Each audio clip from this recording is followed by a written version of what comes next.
This is Milan Ring Road, Tangenziale.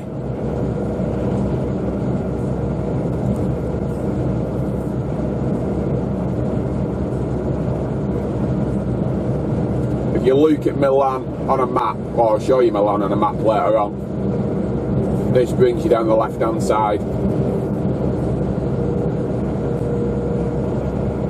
There's another Tangenziale that brings you down the right hand side, and they meet at a point at the bottom of Milan where the A1 starts at a place called San Giuliano Milanese.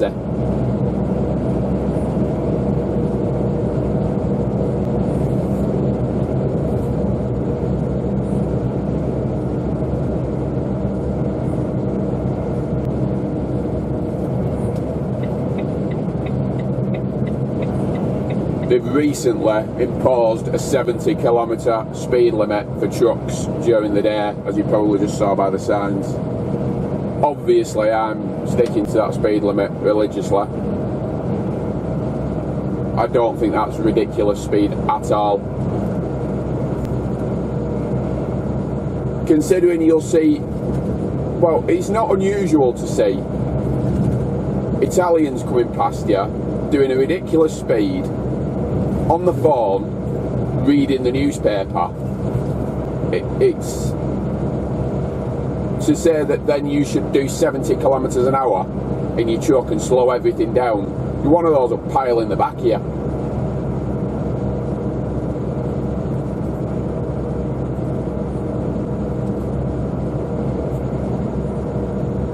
And as you can see, I'm not really catching anybody, so it's not just me.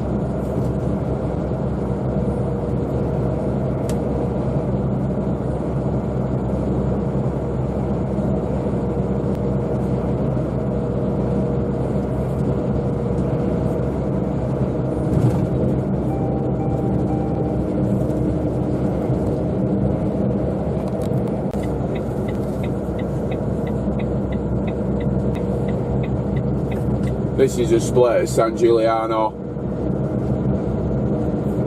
Just following the signs for the A1 for Bologna.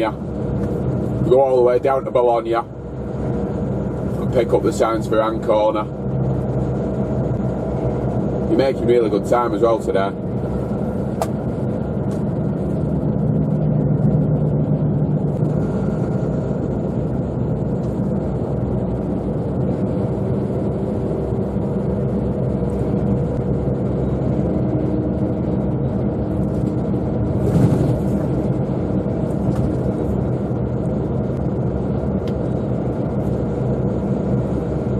Used to do a delivery around here. You come over the bridge there and start heading back up the Tange on the other side, come off the first junction. A firm round there on the industrial estate we used to take hydrofluoric acid to. We used to load it in the UK and it was a full goggles, overalls, face mask, gloves up to your elbows, proper job, wellies, the lot. You couldn't even go in the place without all the gear on.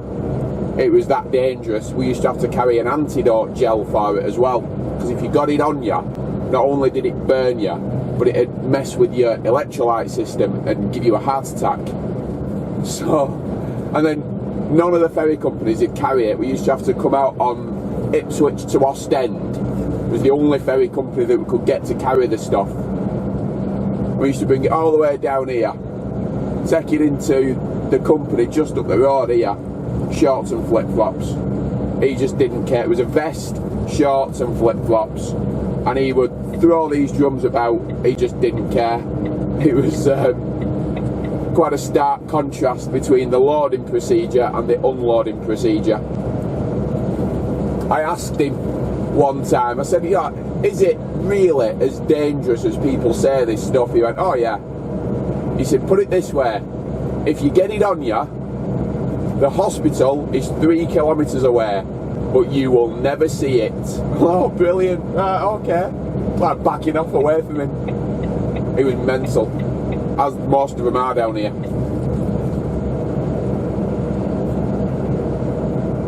You'll very shortly be at the péage at Milan, so.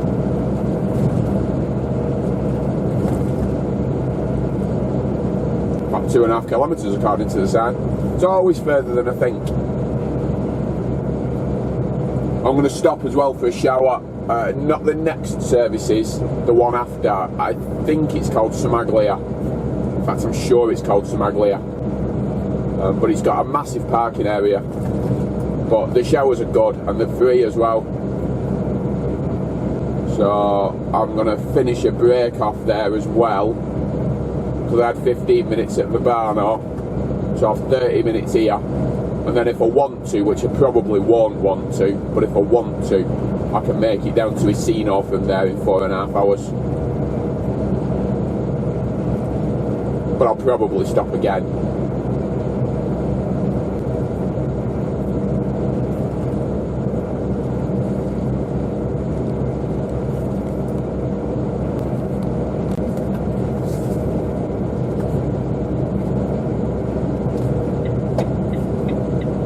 It is called Somaglia. Thought it was. I've had a couple of weekends on here in the past.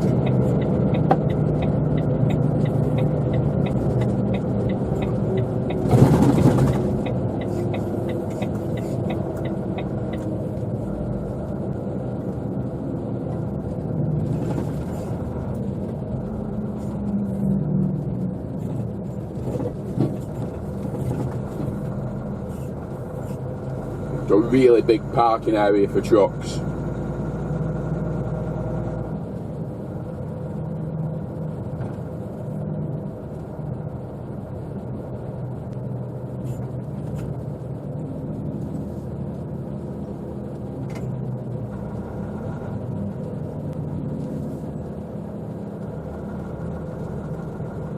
Normal, innit?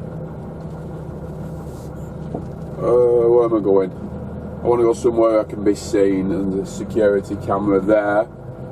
So I will go and park over there.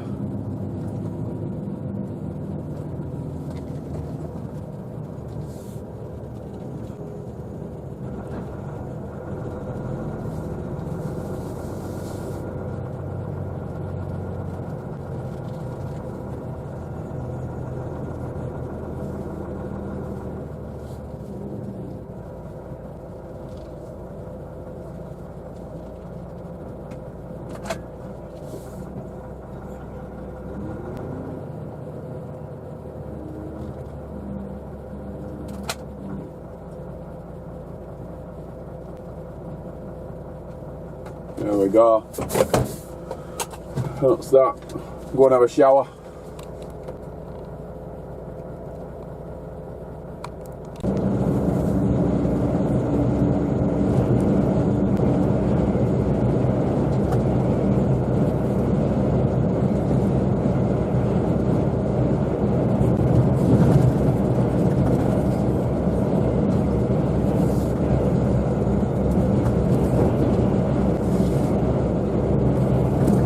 Just coming down to the splits at Bologna now. So if we were going to Rome, we'd keep left here, but we ain't going to Rome. Oh yeah, there's a car, missed his split there. Quite common in Italy, that.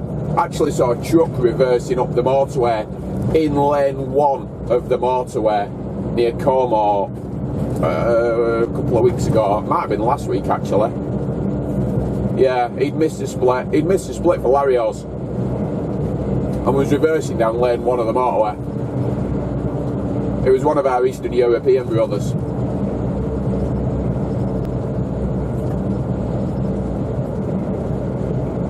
So we follow the signs now. Rimini, Ravenna, Ancona. Down here past Esino. I'm going to stop in these services as well. Not these ones, the next ones.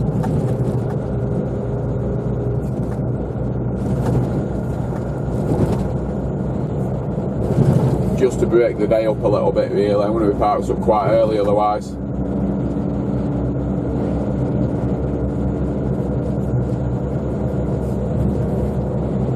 There's several ports you can go out of to go to Greece, but Ancona is by far the most popular one.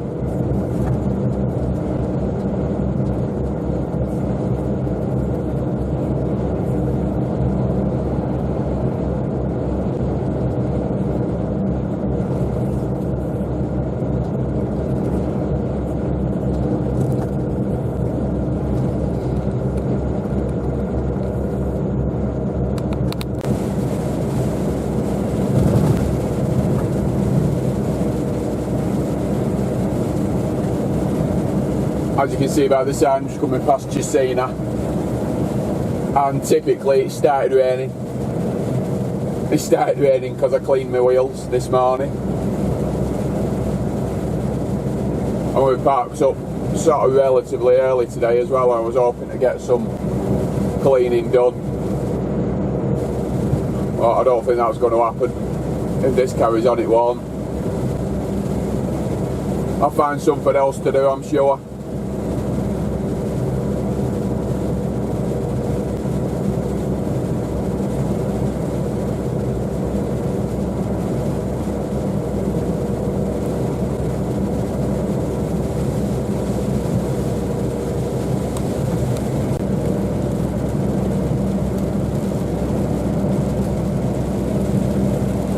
This motorway down this side of Italy, the A14, a lot of these tunnels have been redone in the last couple of years, and it's a lot better. I mean, these tunnels, you can actually overtake going through these tunnels, which is extremely rare in Italy.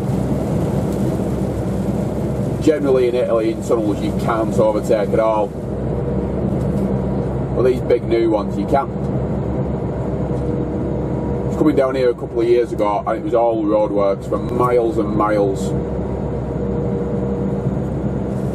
It's so much better. It's just a relief that the roadworks are finished. They went on for that long,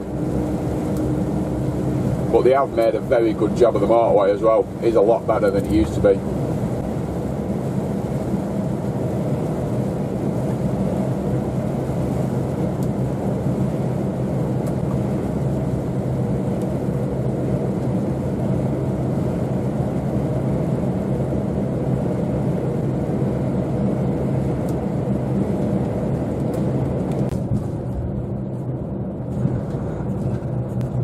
That over there is the Adriatic.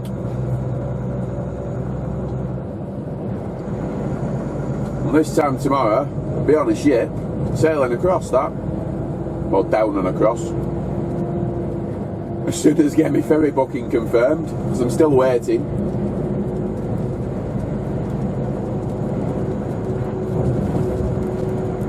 Very, very nearly at the services now at Esino.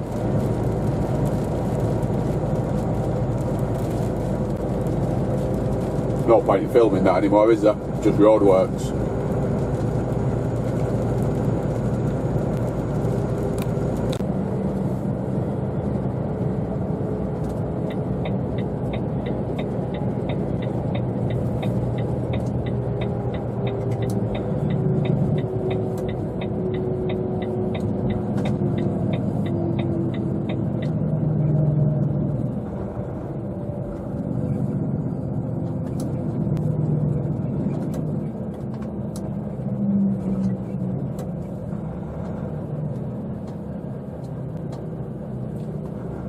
Says 3.5 metres. It didn't.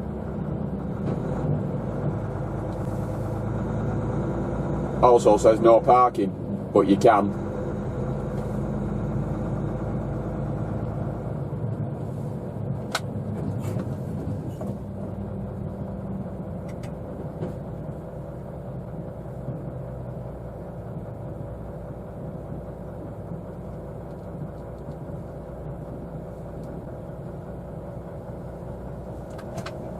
This is it till tomorrow.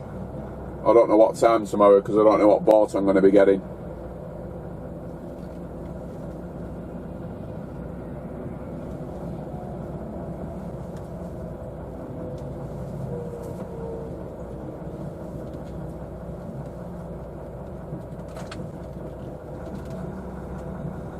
Jig myself around here, get in the right spot. Curbs are really high, so I don't want to catch my diesel tanks on them. There we go. That'll do me till tomorrow.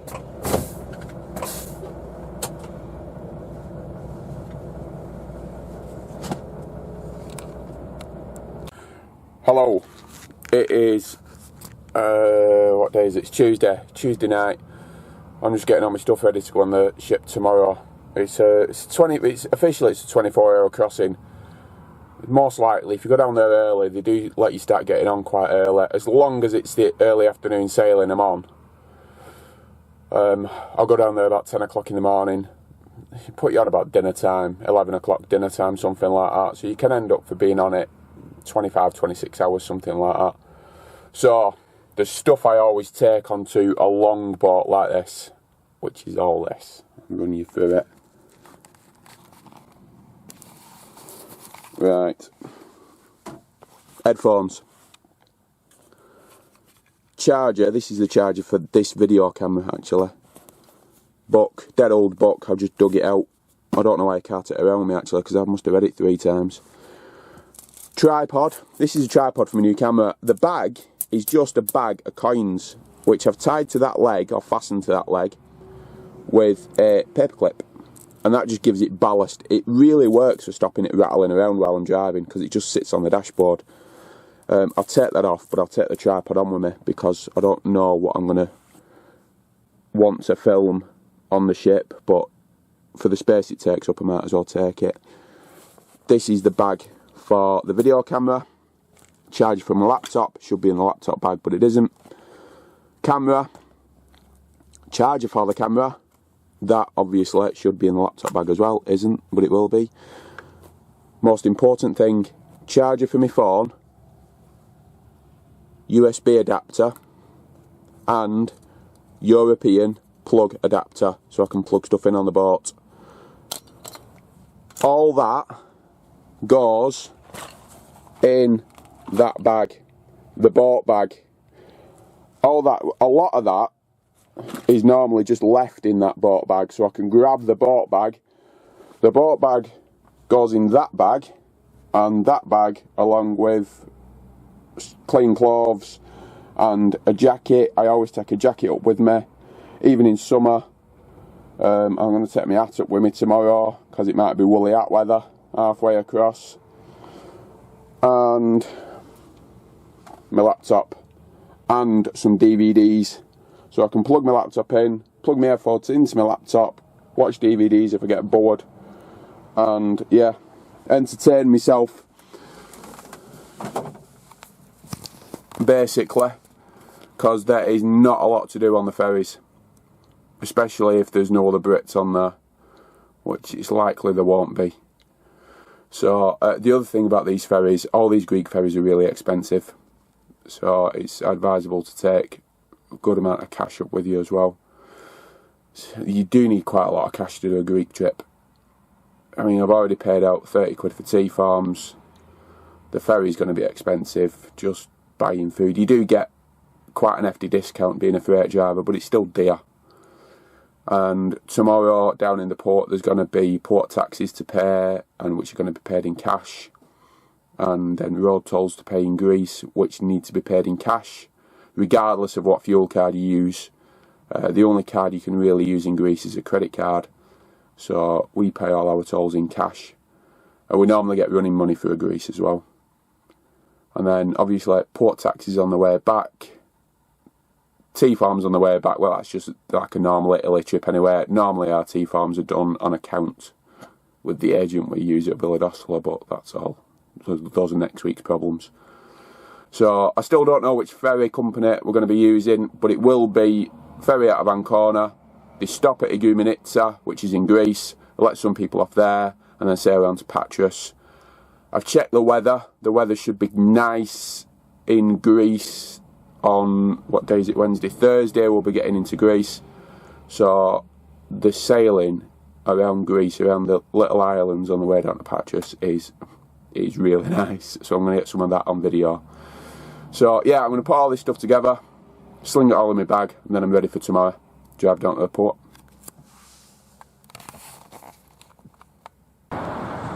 Right, it is Wednesday morning, 10 o'clock. I've got my ferry booking for today, which is the 1800 sailing on Minoan, which is the one I didn't really want. Really didn't want. But it's the one I've got, so it's the one I'm going on. What I've done, because when we go on these boats, especially if you've got a running fridge, what they normally do is put you up on the top deck, which isn't like Calais, because you drive onto the bottom deck, then use the internal ramp in the ship, and they're quite steep. What happens is, when the unit hits the ramp and you start to go up, obviously the unit's going up, but the trailer wheels still stay on the flat. The whole thing hinges there. The trailer can hit the tanks. So to counteract that, a bit of a tank selfie there. To counteract that, we raise the suspension on the drive axle, which lifts that up, obviously hinges there, makes that back gap bigger and allows you to get on. Because what happens is, if the trailer touches them diesel caps, they just sit on the diesel caps, they bust them straight away. Those diesel caps are 40 quid each. So, and the worst, I'd throw myself off the side of the ship if the trailer hit the tanks and damaged the top of the tanks. That'd be just the end of it for me. So, what happens though is when you raise the suspension, because the trailer's so close to the wing tops, when you go over the top of the ramp, when you get to the top, the wing tops scrape against the underside of the trailer, which makes a mess of them. Can also pull them off and twist them round, get caught up in the wheel as you're driving, and they end up round here, and it's just a massive mess. So to counteract that, I've taken the wing tops off the drive axle and I've put them in the pallet carrier, which we've got on this trailer. So, fully prepared, as much as I can be prepared, to go on the Minoan tonight.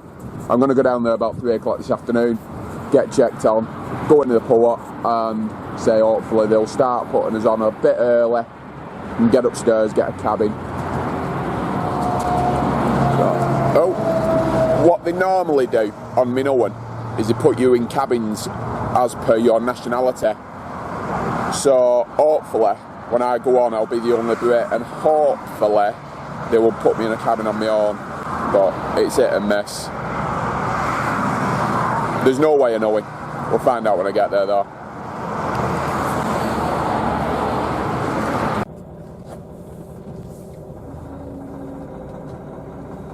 Right, it is Wednesday, 1:15 English.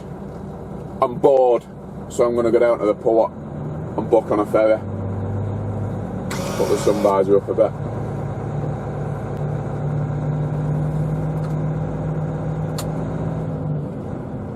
Just jump back on the motorway here, run down to the next junction, which is Ancona Nord, and exit there. Get a message on your phone.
It was a bit windy last night. It looks a bit miserable today. It looks a bit windy as well. This crossing can actually be quite rough over the winter. So, a bit of a queue for the cash lanes here. 3 trucks in it, it's a bit strange. People trying to get across. I always assume that they may know something I don't because they've all gone to the cash lane, but I don't know, we'll see. We're on the telepass lane, it looks open to me. There we go, it's open. Don't know why them trucks are over there, because pretty much all the trucks in Italy have telepass tags now. So now we go straight across this roundabout and we get the signs for the port. They are tiny. Third sign, in fact top sign and third sign down. Top sign says 2-car ferry, third sign down says Porto. And next to the Ancona up overhead there is a very small picture, black and white picture of a boat, head-on picture, silhouette of a boat, and that is the sign to look out for. Still 15 k's according to the sign, which it's about right because it's a fair way from here.